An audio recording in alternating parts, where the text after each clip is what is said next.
everyone. Coming to you live from Corazon de Cuba. And before we get the song, Alfred, I believe the rumor has it that you wrote your own production? Let's talk about that. All right, Howie, it has been in process for quite a while now. Hello. It has been... Excuse me, can we have a little, I know it's exciting, but we'll just quiet down a little bit so we can hear Alfred's talk. Thank you. Thank you. Thank you.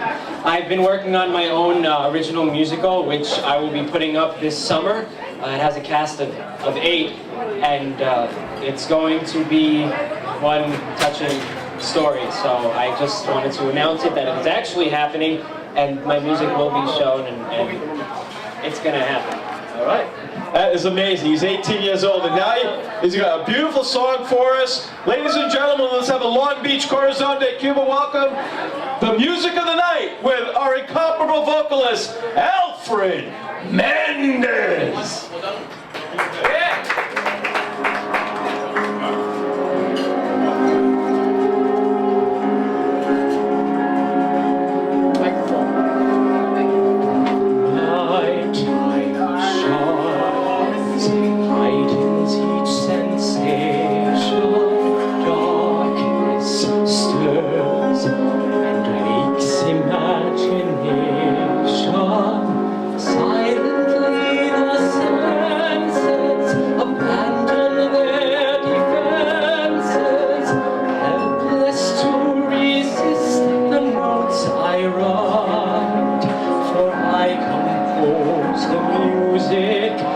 The night,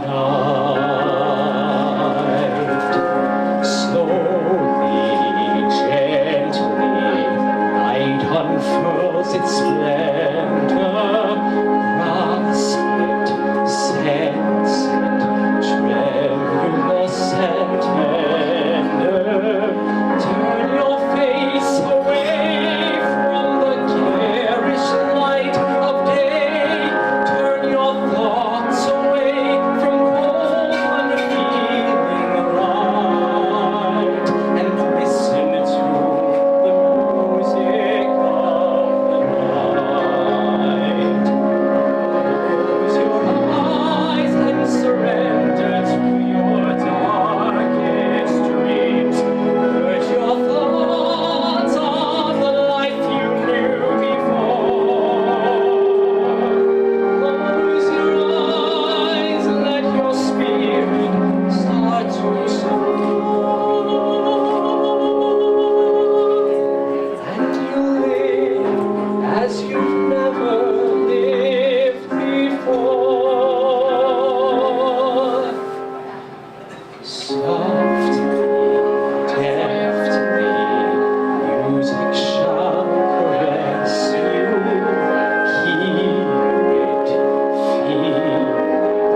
Let your fantasies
music of the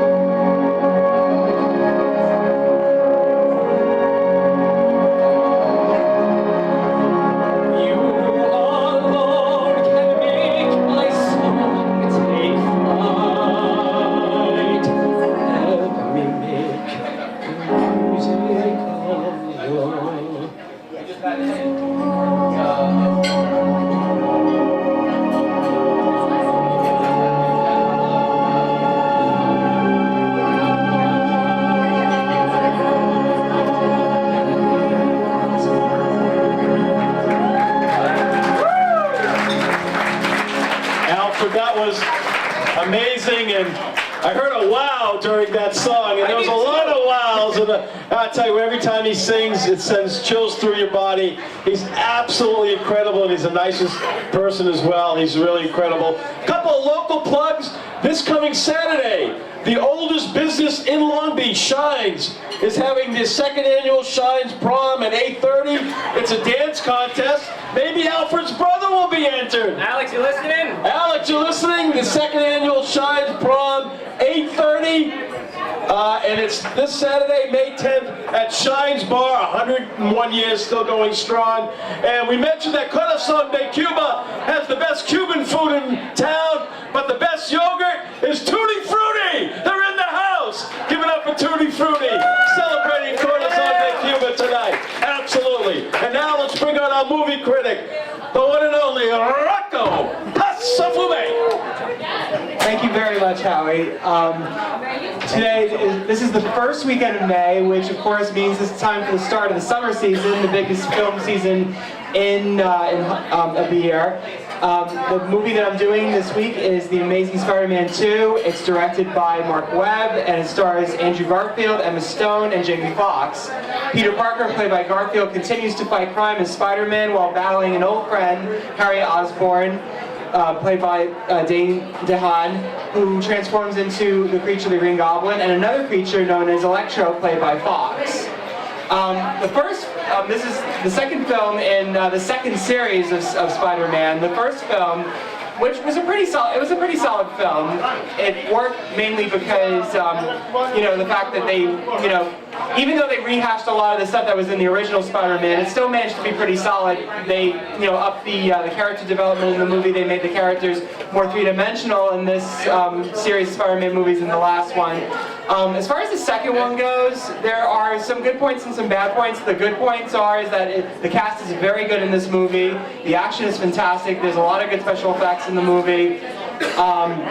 The only problem, the downside of it is that there's just too much going on. There seems to be no real sense of focus between the teen drama, which is the starting aspect of this particular series of Spider-Man movies. The other aspect, the one that most people go see, which is the the villains and all that stuff. I don't feel like it's that particularly strong. I mean, the first villain that they have, Harry Osborn, that I feel is a pretty strong aspect of the story, but they kind of complicate it with too many villains. I feel like Electro, which is the big villain in the movie, you don't really care too much about the character and the whole motives for why he becomes Electro. So it feels very cluttered. I mean, the great irony of the original Spider-Man movies is that by the third one, too much is going on. And then, with this one, the second movie, the same thing happens all over again. It's basically, there's too much going on. There's no balance between the drama and the superhero stuff that everybody loves. It feels like they're trying to please too many people, so it's solid, but I feel like it could have been a lot better, so I give The Amazing Spider-Man 2 out of 5 stars. So thank you very much. Okay. Great job, Rocco, as usual. All right.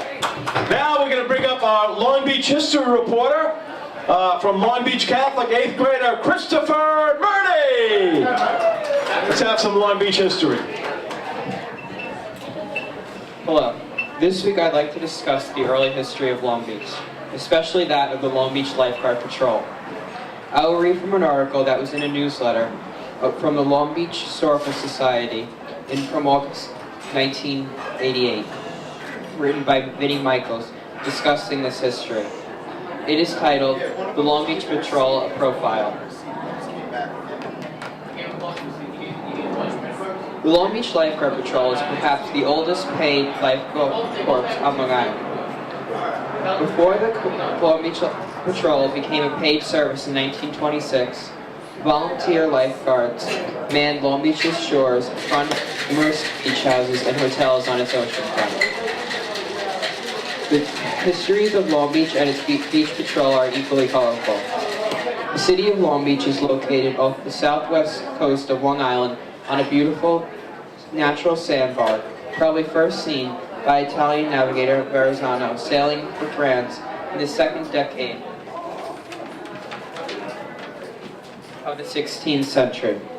Local Indians such as the Rockaways and Merritts are said to have camped on Long Beach during the summer months to clam and fish.